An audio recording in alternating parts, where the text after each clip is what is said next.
le côté. D'accord. D'abord, je tiens à remercier le comité d'organisation de m'avoir invité à présenter dans ce webinaire, ainsi que leurs efforts fournis. Cependant, ma contribution sera sur l'hémisynthèse comme axe de recherche prometteur en chimie organique. Je ne sais pas comment. Ah, d'accord. Donc, à travers cet exposé, je vais soulever le voile sur ce qu'est l'hémisynthèse. Je vais brièvement présenter l'équipe synthèse de la division santé CRAPC, ainsi que ses travaux de recherche relatifs à l'axe hémisynthèse. Puis, je vais évoquer quelques exemples de travaux d'hémisynthèse dans la littérature. Tout d'abord, je vais me présenter. Je suis Dr Ziani Borhan, chercheur permanent au CRAPC, maître de recherche A et chef d'équipe synthèse organique. Je travaille principalement sur les produits naturels, les analogues structuraux de synthèse et leurs effets médicinaux et nutraceutiques.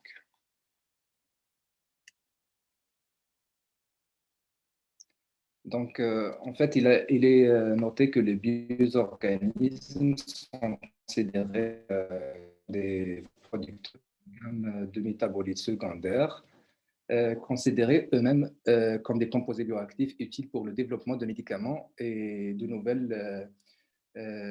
nouveaux produits pharmaceutiques, mis à profit dans différentes industries, principalement l'industrie pharmaceutique, où l'utilisation des molécules de synthèse a été remise en question à cause des risques toxicologiques potentiels sur la santé du consommateur. Notamment, l'Organisation mondiale de santé a estimé que 80% des médicaments d'origine traditionnelle et qu'environ 25% de ces médicaments sont d'origine végétale. D'ailleurs, ce qui nous donne l'idée que de l'intérêt des biomolécules naturelles pour être développées dans plusieurs axes, entre autres l'hémisynthèse. Cependant, la grande diversité structurale des biomolécules annonce une certaine difficulté à connaître l'intérêt de ces composés en tant que tels. Quelles sont les propriétés chimiques d'une molécule biologique et que doit-on à ces propriétés structurales? Quels sont les groupements chimiques responsables de la bioactivité et comment les séparer et les administrer? Quel analogue faut-il envisager pour les extraire et quels groupements chimiques faut-il ajouter pour augmenter le potentiel biologique? Et quels analogues structuraux faut-il aussi développer pour augmenter ou améliorer la bioactivité de ces molécules? Donc, après l'hémisynthèse, il est impératif de déterminer le mécanisme d'action de ces molécules dans le système biologique, soit par des études in vitro, in vivo, in silico, pour déterminer leur action en relation avec des nouvelles configurations structurales créées. Donc, je vais brièvement parler de l'hémisynthèse. C'est quoi l'hémisynthèse? En fait, l'hémisynthèse, ou autrement appelée semi-synthèse ou dérivatisation des produits naturels, est une démarche de synthèse chimique qui consiste en un composé naturel produit dans un organisme vivant par une voie de biosynthèse particulière auquel on ajoute des fragments chimiques déterminés.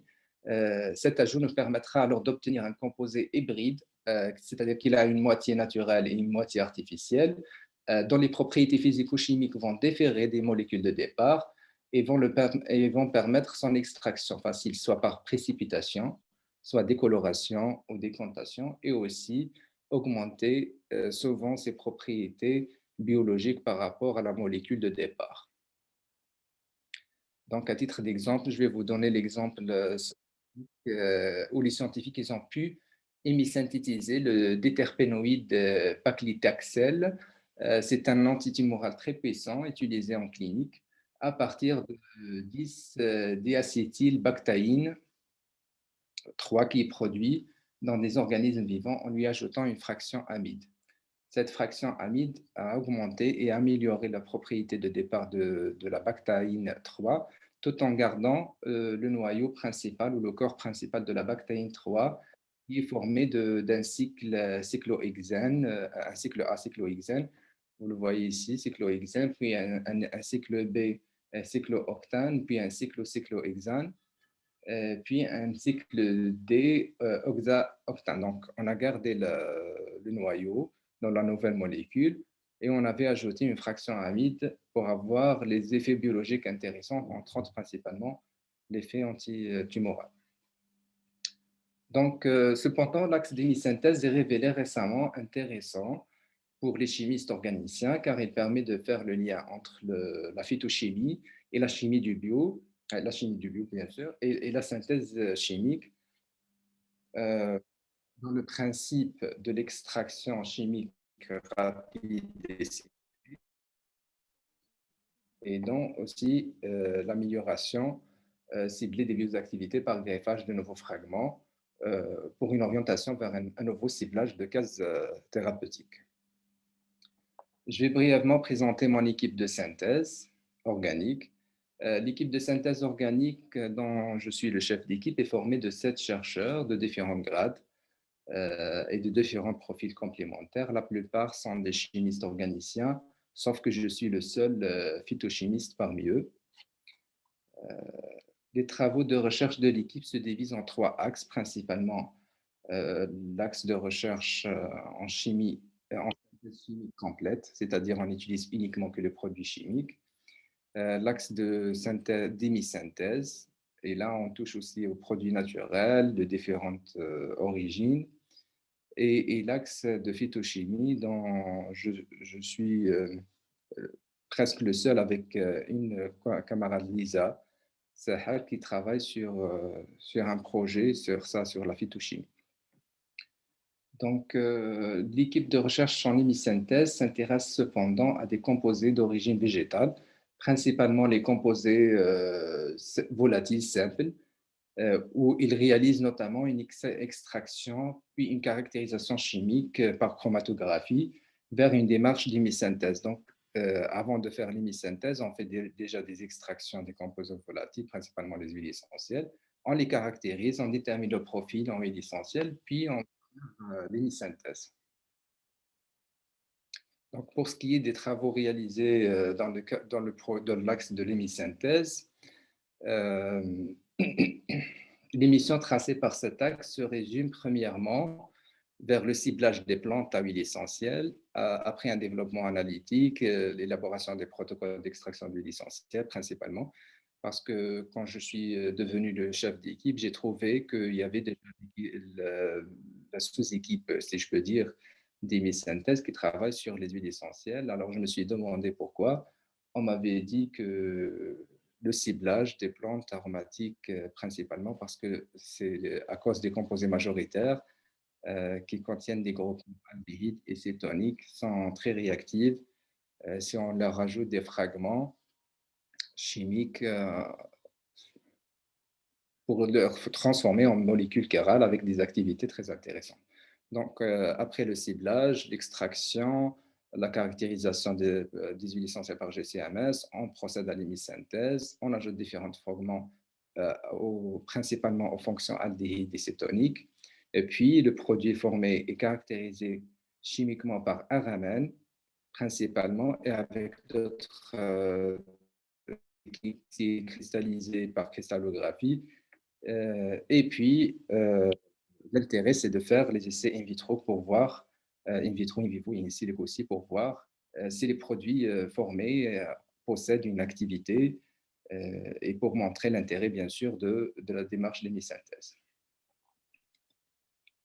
Donc, comme je vous ai dit, on a vu que les composés volatiles présents dans les huiles essentielles ont un grand intérêt dans l'hémisynthèse. Pour cela, l'équipe de synthèse a préféré déceler les alcools terpéniques qui contiennent des fonctions OH, hydroxyle, et des composés cétoniques et aldéhydes terpéniques qui contiennent le groupement carbonyle et le groupement aldéhyde, parce que les membres de l'équipe ils avaient vu que une fois ces molécules existent comme composés majoritaires, ça favorise leur extraction, leur réactivité avec d'autres fragments chimiques dont je vais parler tout à l'heure. Donc, pour l'instant, on travaille sur quelques espèces, à savoir c'est des plantes aromatiques et médicinales, à savoir principalement la Modocus, le Cotrecus. Euh, en arabe, on l'appelle Kemoun Msawif, je crois. On a les graines de Kavi, le Karouia, l'eucalyptus, les graines du cumin, le Kemoun, et les bâtons de le Qarfa. Donc, on avait ciblé ces plantes parce que on avait vu que leur composé majoritaire dépasse souvent les 50%. Ce sont des composés aldéhydes, ce sont des aldéhydes, soit des cétones. Donc, c'est ça la cible de notre recherche, c'est de cibler les aldéhydes et les cétones. Depuis le développement de cet axe d'hémisynthèse, il y a eu beaucoup d'articles qui ont été publiés. Ces articles ont vu le jour dans l'axe d'hémisynthèse et je vais brièvement parler des plus essentiels de ces articles. Donc, le premier article qui a vu le jour, il a été publié dans le journal Molecules après avoir eu l'idée d'extraire l'huile le prépuce. Elle a été caractérisée par GCMS pour dévoiler que le composé majoritaire, c'est la pyrrolaldéhyde avec 80%, 81%. Alors, l'idée, c'était notamment de réagir l'huile essentielle directement, sans une préalable extraction, c'est-à-dire directement l'huile essentielle, crude extract, avec le 2,3-diamino-malonitrile, l'orthophényldéamine ici, le 2,3-diamino-malonitrile et un autre composé, ce qui est le 3,2-amino-arylamino-dimidone. Bon, les composés chimiques sont un peu longs à prononcer. Donc, le but, c'était de produire une série de composés, principalement les imines, les benzimidazole avec un noyau benzimidazole et les benzodiazépines avec ce noyau benzodiazépine. Donc, par la suite, l'article a été publié avec ce travail, bien sûr caractérisé par Araman, cristallographie, je crois, et tout. Donc, il a été publié dans le journal Molecules. Après, les produits obtenus, ils ont fait l'objet d'un nouveau article qui a été soumis récemment. Donc, on avait testé les molécules sur des lignées tumorales et des bactéries gram-positives et gram-négatives, aussi sur les leishmania majeures, pour essayer de voir s'ils ont un effet sur la leishmaniose. Donc, les résultats étaient prometteurs et un docking moléculaire a suivi par un essai d'interprétation de la relation structure-activité en ciblant les CK2, protéine kinase 2, l'épidémial growth factor kinase. Ce sont des protéines responsables de la division et la multiplication des lignées tumorales. Donc, on avait vu que ces molécules d'hémisynthèse, ils ont pu inhiber ces deux récepteurs protéiniques. Donc, aussi, on l'avait testé on avait évalué sur les penicillin binding proteins 1, 2 et 4 avec la thymidylate kinase et aussi sur les récepteurs protéiniques de la leishmaniose. On avait vu que les molécules de synthèse, ils ont pu réagir avec les sites actifs de ces récepteurs protéiniques choisis. Par la suite, un autre travail intéressant a été publié dans l'hémisynthèse des dérivés pyrano 4,3-pyrane. Donc, l'action neovagel condensation and Michael additions entre l'hydroxycomarine, le triacétique acide lactone avec la pyrrolaldéhyde en utilisant une base, le 4-PPY, on a pu obtenir des précipités qui sont des pyrano 4,3-pyrane. L'article a été publié dans le Journal of Natural Product Research avec l'équipe, je crois, de Tlemcen, Reda Hassan et collaborateurs, qui travaillent principalement sur la pyrrolaldéhyde. Aussi, un de nos membres qui a récemment rejoint l'équipe. Ma'ammar Hafas, il a pu aussi travailler sur la pyrrolaldéhyde. Euh, et il a pu établir une réaction aussi de la pyrrolaldéhyde et il a pu aussi séparer la citronellane, voilà, de l'eucalyptus. Il les a réagi avec des cyanoacétohydrazides pour obtenir des de pyridine derivatives. Ces produits, bon, il a soumis son article sur Chemistry Proceedings, mais ces deux molécules, il va les utiliser comme des précurseurs pour d'autres réactions chimiques qui vont suivre par la suite. Aussi, un autre travail intéressant, il a été publié l'année passée sur l'hémisynthèse de shift-base molecules and benzodiazepine derivatives à partir des réactions de dérivatisation ou dérivation de la pyrrolaldéhyde avec l'oxalylhydrazide, l'ODH, l'hydrazine, le dinitrophénolhydrazide et l'aminophényl dihydropyranone.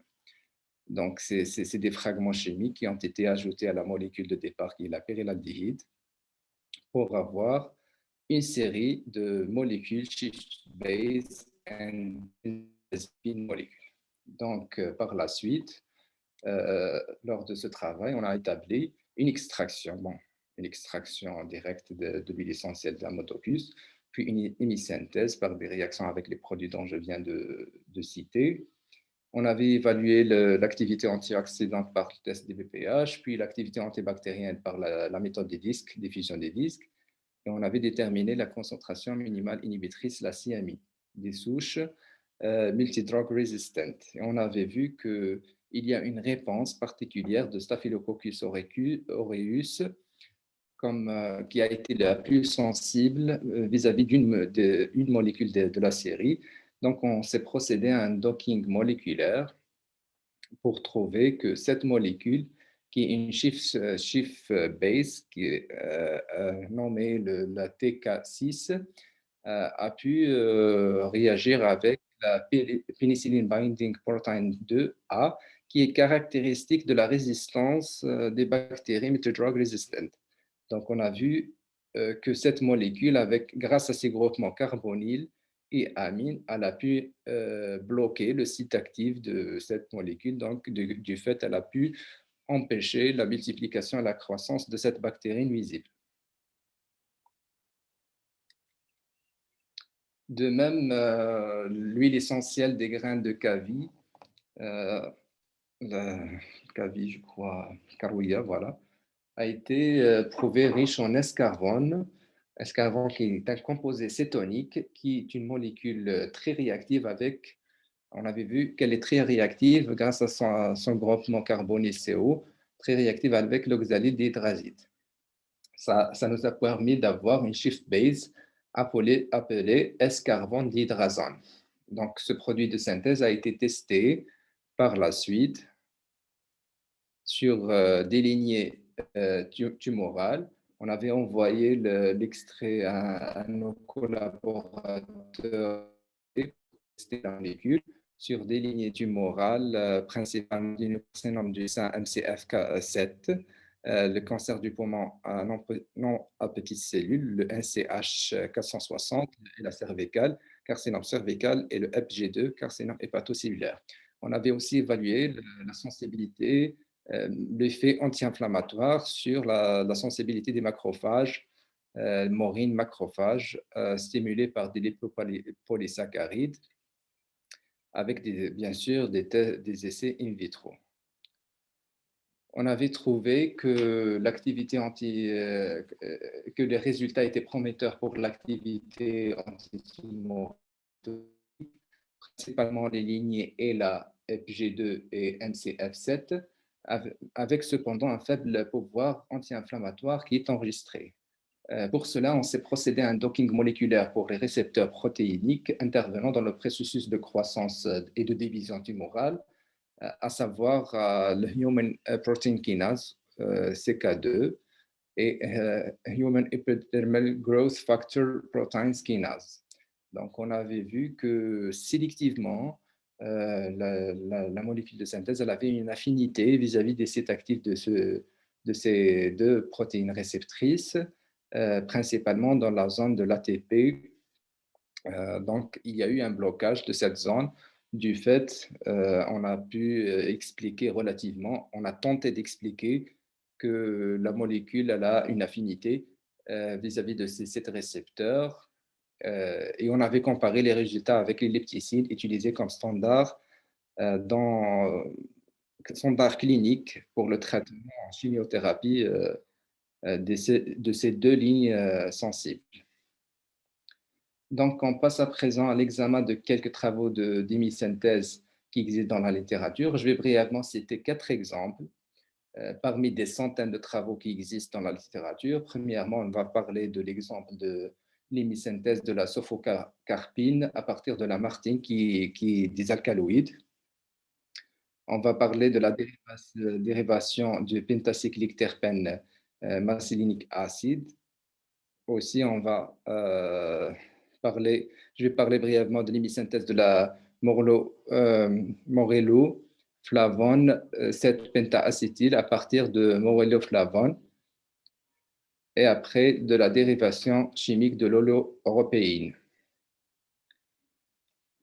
Donc, pour ce qui est de la synthèse la sophocarpine à partir de la martine, les auteurs ont pu extraire la martine à partir qui est un alcaloïde, qui est un composé majoritaire alcaloïde de l'espèce Sophora oleopercoides. Donc après, ici j'ai fait une erreur, ce n'est pas l'hydrodistillation, c'est une macération. Les auteurs ils ont fait une macération. Après macération, ils ont pu purifier le composé majoritaire. Ils l'ont mis en réaction avec diphényldisulfide, qui a eu une alpha-substitution de la martine pour produire de la sophocarpine qui s'est précipitée immédiatement. Donc, après purification, on a eu un rendement de presque 95% de sophocarpine.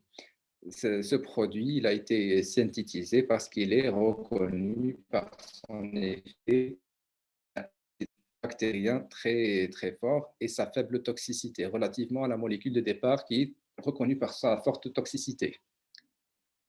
Aussi dans l'exemple de la morelloflavone, qui est un flavone, ça appartient de la famille des flavonoïdes des plantes. Principalement, c'est le composé majoritaire trouvé dans l'extrait éthylacétate de l'espèce Gracina brasilensis.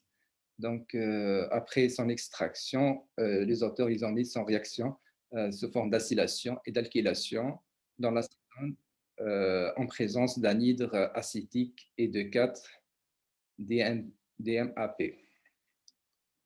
Donc, le produit obtenu, il a été purifié parce qu'il y a eu plusieurs produits qui ont été formés en même temps. Donc, les auteurs, ils ont pu faire une colonne, séparation par colonne. Et puis, ils avaient trouvé qu'il s'agit presque du même composé avec des différents positionnements des groupements ajoutés.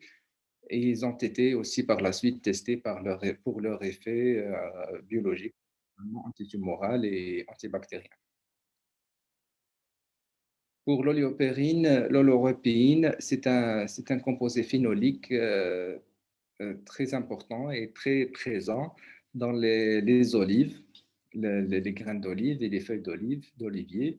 Il est connu par son effet antitumoral, antioxydant très important. C'est un composé phénolique recherché. Mais l'oléocéine, sa forme, elle est plus stable.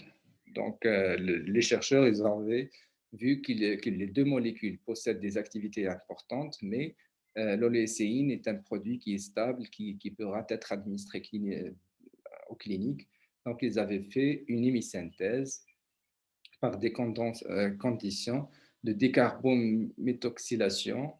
Donc, les étapes sont ainsi. Donc, ils avaient séparé l'oléoropéine à partir des feuilles d'olivier ils ont fait une déglucylation, ils ont enlevé le glucose de la molécule, puis ils ont ouvert le cycle, ils ont éliminé le groupe carbométhoxy pour obtenir le produit fini qui est molécule.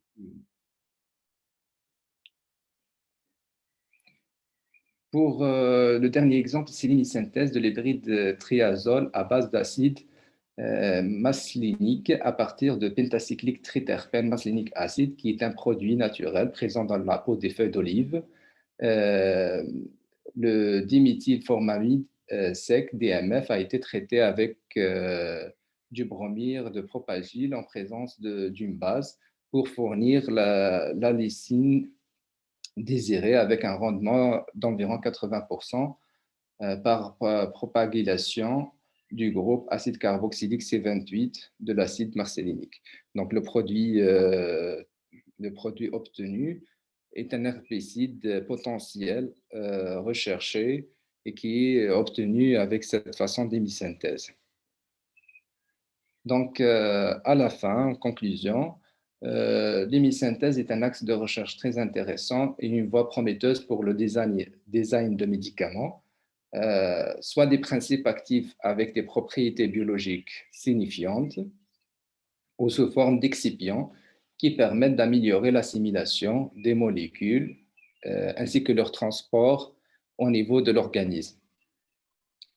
Alors que l'intérêt majeur de l'hémisynthèse est de faire un lien avec la biochimie dans une perspective d'économiser les étapes de la fabrication des molécules qui est parfois très chères et qui affectent l'économie. Et je vous remercie pour votre attention.